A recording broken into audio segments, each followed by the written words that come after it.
থেকে আসসালামু আলাইকুম। আমি এখন একটা ড্রো বানিয়ে নিব। প্রথমে আটা দিয়ে নিলাম, আটার পরিমাণে তারপরে একটু চালের গুঁড়া হাফ নিয়ে নিব, তারপরে পরিমাণ মতো নুন দিয়ে দিব।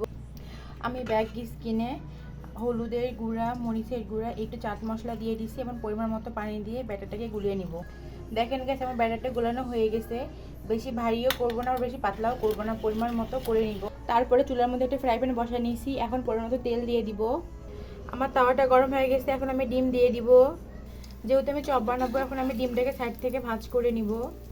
আমি ডিমটাকে এইভাবে ভাঁজ করে নিয়েছি, এবার পিস পিস করে কাটবো।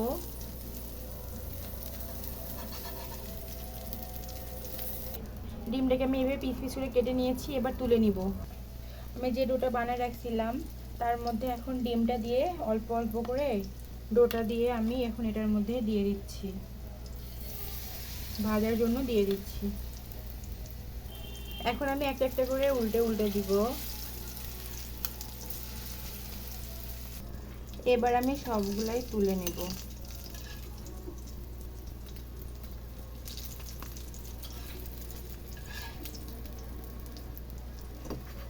তো আজকে আমার সস নাই, তো আজকে আমাকে এভাবে খালি খেতে হবে।